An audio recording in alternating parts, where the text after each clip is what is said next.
फातिमा, इतनी boring coffee है और तुम हंस क्यों रही हो?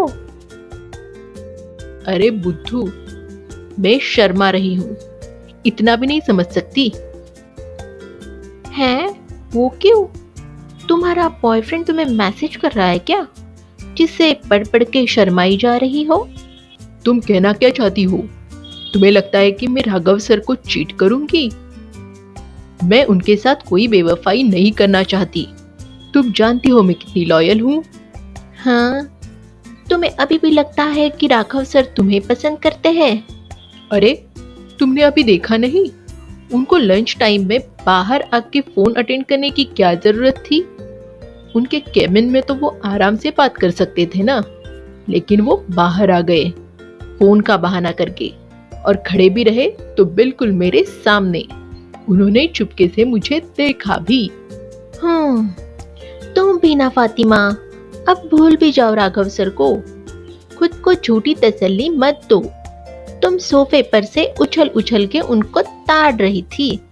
तुम्हारी जगह कोई और भी होता ना, तो भी सर उसकी तरफ देख ही लेते। तुम बेकार में ही मन में कहानियां बना रही हो। शट अप अनु, तुम जल रही हो मुझसे, क्योंकि राघव सर बहुत अमीर है और मुझे पसंद करते हैं, तुम्हें नहीं। तुमने खुद को देखा है? तुम जैसी दुबली पतली लड़कियां अमीर लोगों के घर में शोभा नहीं देती। अमीर लोग मुझ जैसे हेल्दी और खूबसूरत होते हैं, समझी? मैं उनके घर में बिल्कुल परफेक्ट हूँ। हाँ, सही कहा। मैंने एक बार राघव सर का घर देखा है। एक इम्पोर्टेंट फाइल घर पे पहुंचाने गई थी मैं, तब देखा था। उनके आलीशान घर में बहुत ही मोटे मोटे सोफा सेट्स है। तुम उनके साथ बिल्कुल परफेक्ट लगोगी। अनु, चुप हो जा वरना मैं तुम्हें खा जाऊंगी। अरे अरे, शांत हो जाओ। अगर राघव सर सच में तुम्हें पसंद करते हैं तो एक ना एक दिन वो जरूर अपने दिल की बात तुमसे करेंगे। Don't worry. शरीर मोटा या पतला होने से कोई फर्क नहीं पड़ता। प्यार तो दिल से किया जाता है ना? तुमने बिल्कुल सही कहा प्रकृति, तुम मेरी दोस्त बन सकती हो। क्या कहा? दोस्त? मुझे बहुत खुशी होगी। दोस्ती करने के लिए झूठ बोलने की जरूरत नहीं होती। हाँ, सही कहा। लेकिन तुम्हें नहीं पता अनु, मेरी आज तक की जिंदगी में किसी से दोस्ती नहीं हो पाई है। हर किसी को मेरा बर्ताव अजीब लगता है। बचपन से ऐसी बहुत सारी चीजें हुई है मेरे साथ जो सबको अजीब लगती है, जो सबको एबनॉर्मल लगती है। मेरे पास भी उसका कोई एक्सप्लेनेशन नहीं है, लेकिन इसमें मेरी क्या गलती है? फिर भी मेरा बचपन तो दोस्त के बिना ही गुजर गया। अब झूठ से ही सही, दोस्त तो मैं बनाऊंगी। सारे सच बताने लायक नहीं होते हैं। झूठ, बिल्कुल झूठ। तुम्हें पता है ना, मुझे झूठ बिल्कुल पसंद नहीं। सच चाहे जितना भी कड़वा क्यों ना हो, बोल दो। मुझे झूठ से साफ नफरत है। लेकिन एक सच अगर आपको अपनों से दूर करने वाला हो तो सच बोल के भी क्या फायदा? झूठ जितना ज्यादा खींचोगे उतना ज्यादा तकलीफ देगा जब वो सबके सामने आएगा। बात तो सही है, लेकिन हाँ, सर तो बात किसी और से कर रहे हैं, लेकिन ऐसा लग रहा है कि मेरे मन में चले सवालों के जवाब दे रहे हो। कितनी अजीब बात है ना? अब तुम क्यों हंस रही हो मेरे राघव को देखकर? वो ऑलरेडी रिजर्व है, पता है ना? हाँ, पता है। Don't worry. चलो, अच्छा हुआ सर चले गए। प्रकृति, तुमने जंगल के उस सीक्रेट जगह के बारे में तो सुना ही होगा ना? हर किसी को वो कहानी यहाँ ज्वाइन होते वक्त बताई जाती है। हाँ, सुना है, लेकिन ये भी सुना है कि उस बारे में यहाँ डिस्कस करना भी मना है। पता है, उस जंगल में बेहद कीमती खजाना पाया गया है जो काफी पुरातन माना जाता है। किसी को उसकी भनक तक ना लगे, इसलिए ऐसी अफवाहें फैलाई जा रही है। ओह, क्या सच में? हाँ, बिल्कुल। और वो खजाना शापित भी है, क्योंकि आज तक उस खजाने को ढूंढते हुए जो भी गया है वापस नहीं आया, जैसे कि राघव सर के पापा। सुना है उनके कुछ दोस्त भी ऐसे ही गायब हो गए थे। मिस रूही मैम के पापा भी राघव सर के पापा को ढूंढते हुए उस जंगल में गए थे, लेकिन दूसरे ही दिन उस जंगल के एंट्री गेट पे उनको मरा हुआ पाया गया था। ऐसा कुछ नहीं है। राघव सर के पास अरबों की धन दौलत है। वो भला उस छिपे हुए खजाने के पीछे अपनी जान क्यों गंवा देंगे, जबकि उनको पता था उस जंगल के बारे में। वो किसी और को भी तो भेज सकते थे ना वहां। खुद अपनी जान दांव पे क्यों लगाते? पैसा कभी भी काफी नहीं होता, जितना भी मिल जाए कम ही लगता है। और फिर ये लोग तो बिजनेसमैन हैं, अपना पैसा किसी और के हाथों क्यों लगने देंगे भला? जेलसी की भी हद होती है अनु। तुम बेकार में ही कहानियां बना रही हो, जबकि तुम्हारे पास इसका कोई ठोस सबूत नहीं है, किसी के भी पास नहीं है। हाँ, सबूत नहीं है तो क्या हुआ, मेरी इंट्यूशंस कभी गलत नहीं होती। अरे अरे, तुम दोनों फिर से लड़ाई करने लग गए। और अब ये डिस्कशन बंद कर दो, वरना सर हम तीनों को ऑफिस से बाहर कर देंगे।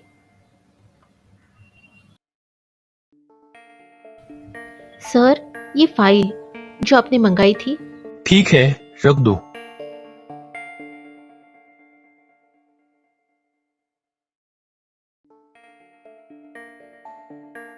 हाँ, रास्ता बाहर मत ढूंढो, वो तुम्हारे भीतर ही है। तुम्हारी अंतरात्मा इस ब्रह्मांड के कई रहस्य को जानती है। क्या हुआ? ऐसे क्यों देख रही हो? भूत देख लिया क्या? सर ये फोटो। हाँ, वो मेरे पापा है। क्यों? ऐसा क्यों पूछ रही हो? ये तो वही गार्डन वाला इंसान है। क्या ये राघव सर के पापा है? हेलो, अब क्या दिन भर तुम्हें ही देखता रहूं? और कोई काम नहीं है मेरे पास? मैंने कुछ पूछा है, जवाब दो। सर वो मैंने इनको देखा है, हमारे हॉस्टल के सामने जो एक गार्डन है वहाँ। चुप रहो प्रकृति, क्या बताने जा रही हो कि तुमने उनके पापा को गार्डन में देखा था, जो तुमसे बात करने के बाद तितली बनकर गायब हो गए थे? यहाँ कोई नहीं जानता कि तुम्हारे साथ ऐसी अजीब घटनाएं होती रहती है। किसी को पता चला तो यहाँ भी सबको तुम्हारे बारे में गलतफहमी हो जाएगी, जैसे हॉस्टल में हुई थी। तुम्हें खड़े खड़े सोने की आदत है क्या? नहीं सुनना है मुझे तुम्हारा जवाब, चलो जाओ। अब सॉरी सर। सर क्या मैं आपसे एक बात पूछूं?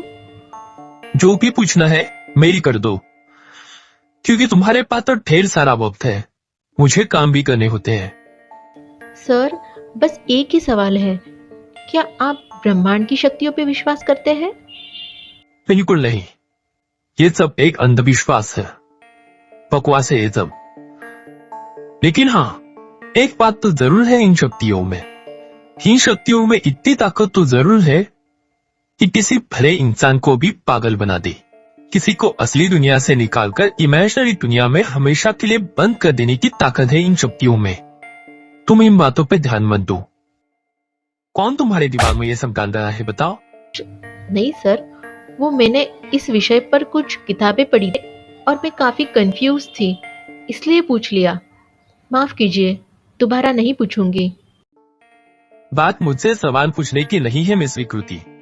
इन ब्रह्मांड की बातों पे विश्वास करने का नुकसान मैंने सहा है। मेरे पापा को इन बातों पे विश्वास था। इन्हीं बातों का पीछा करते हुए वो एक दिन मुझसे और मॉम से दूर चले गए, कभी वापस ना आने के लिए। इसलिए तुम्हें समझा रहा हूं, ऐसी किताबें पढ़ना बंद करो, इससे कुछ हासिल नहीं होगा। यस सर, मैं याद रखूंगी।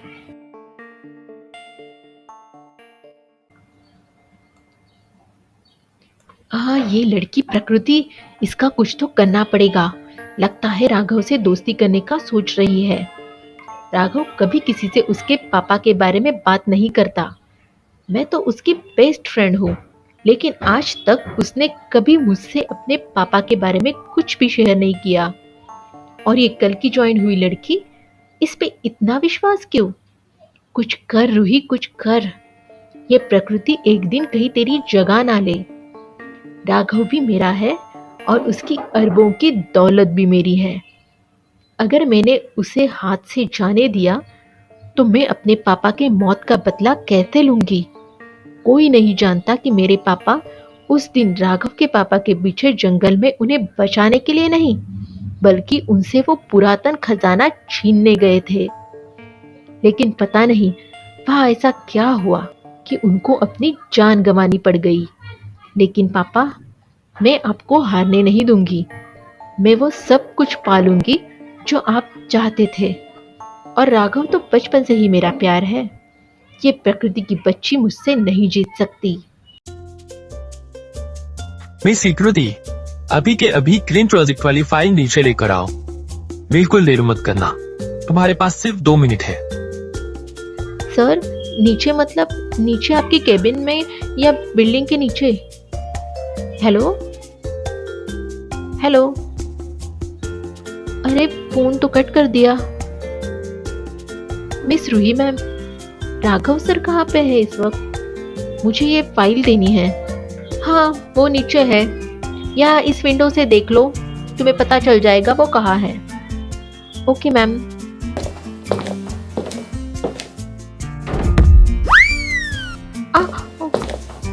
अरे ये क्या हो गया?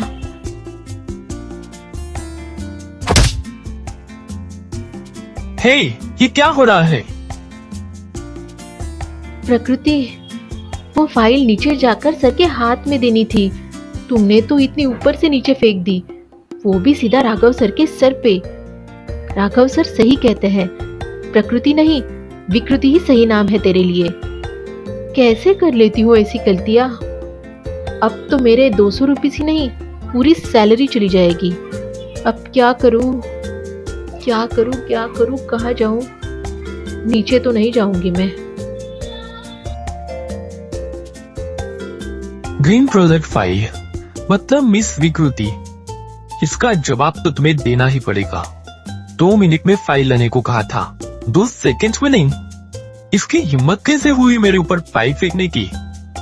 पिछली बार खुद मुझसे आके टकरा गई थी, इस बार फाइल। अब बहुत हो गया, हर बार इसको माफी नहीं मिल सकती। अरे तुमने इतनी बड़ी गलती की ही कैसे? ऑफिस में हर कोई उनसे बात करने से भी कतराता है और तुमने सीधा फाइल फेंक के मार दी। मुझे नहीं लगता सर तुम्हें इस बार माफ करेंगे भी। मैं उनको बहुत अच्छे से जानती हूँ। रिलैक्स प्रकृति, तुम एक काम करो, जाके कहीं छिप जाओ। उनका फोन भी रिसीव मत करना, थोड़ा वक्त जाने दो।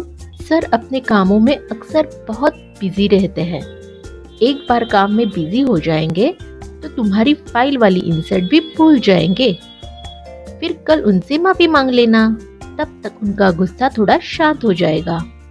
मुझे ऐसा बिल्कुल भी नहीं लगता।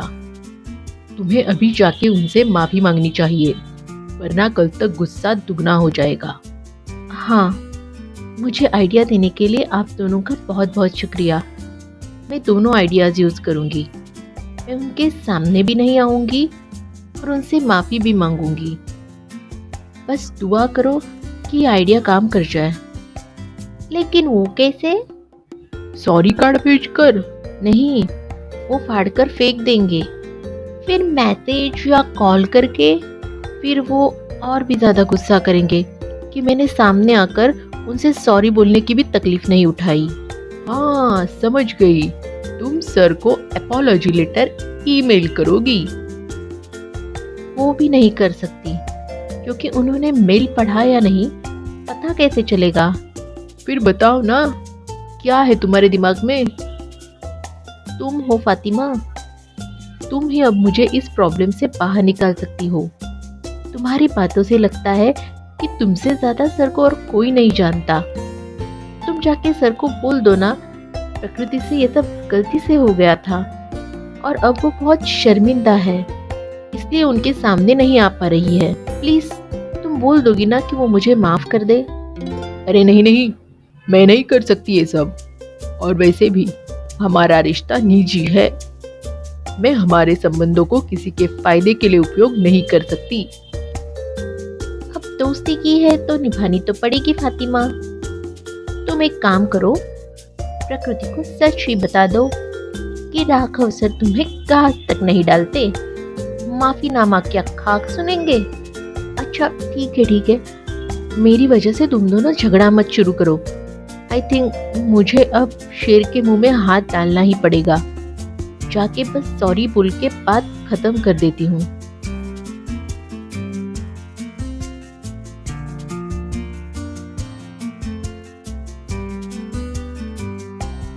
ओह आइए आइए मैडम, इतनी देर कहाँ लग गई? फाइल तो तुमने 2 सेकंड में पहुंचा दी थी। खुद दर्शन देने के लिए 2 घंटे क्यों लग गए? मैं तो कितनी देर तक विंडो के नीचे तुम्हारा इंतजार कर रहा था। मुझे लगा तुम भी विंडो से कूद कर ही आओगी। सॉरी सर, वो मेरा गलती से पैर फिसल गया था और फाइल हाथ से छूटकर विंडो से बाहर चली गई। गलती से? हाँ, ये मैं कैसे भूल सकता हूँ। तुमसे सब कुछ गलती से ही तो हो जाता है। हम बाकी सबकी जिंदगी कितनी आसान है ना, बस एक तुम ही मुसीबतों से घिरी हुई हो। नहीं सर, मेरा वो मतलब नहीं था। मैं अपने गलती की सजा भुगतने के लिए तैयार हूँ। हाँ?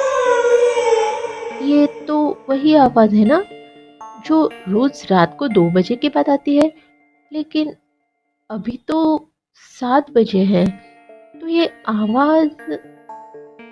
क्या हुआ? ऐसे अचानक चौंक क्यों गई? सर, आपने वो आवाज सुनी क्या? कैसी आवाज? देखो, टॉपिक चेंज करने की हिम्मत भी मत करना। नहीं सर, मैं तो तैयार हूँ पनिशमेंट के लिए, लेकिन सर जरा एक बात बताइए, वहाँ वो उस पहाड़ पर जहाँ पे झंडा लगा हुआ है, वहाँ पे क्या है? वहां चंदन है। ये वही चंदन है जिसे हम प्रोटेक्ट कर रहे हैं। जंगल का वो पूरब की ओर का हिस्सा हमारी प्राइवेट प्रॉपर्टी है। विस्परिंग वुड्स, ये नाम मेरे पापा ने दिया था।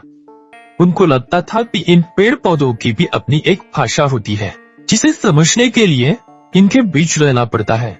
उनको लगता था कि ये जंगल ने अंदर कुछ राज छिपाए बैठा है, जो वो अपनी भाषा में कभी कभी बताने की कोशिश करता है, लेकिन वो भाषा हर कोई नहीं समझ सकता। हाँ, सब बकवास है। ऐसा होता तो आज तक किसी ने उसकी आवाज क्यों नहीं सुनी? 1 मिनट, तुमने अभी क्या कहा? तुमने कोई आवाज सुनी? 30वें फ्लोर पर है हम। यहाँ लोगों की छोड़ो, पंछियों की तक आवाज सुनाई नहीं दे रही है इस वक्त। तुम्हें कौन सी आवाज सुनाई दे रही थी? हाँ, मैंने सुनी तो थी, लेकिन मैं श्योर नहीं हूँ कि मैंने क्या सुना। लेकिन वो आवाज बहुत स्पष्ट थी और शायद वो उस जंगल की ओर से ही आ रही थी। कुछ तो जरूर है वहाँ। ठीक है, तुम छोड़ो उस बात को। मैंने तुम्हें माफ कर दिया फाइल वाली बात के लिए, लेकिन अगली बार से ध्यान से चला करो। इतनी ऊपर से गिरने के बाद फाइल तो फिर भी ठीक है, लेकिन अगली बार अगर तुम भी विंडो से बाहर चली गई तो मैं भी तुम्हें नहीं बचा पाऊंगा। मेरी कैश इतनी भी अच्छी नहीं है।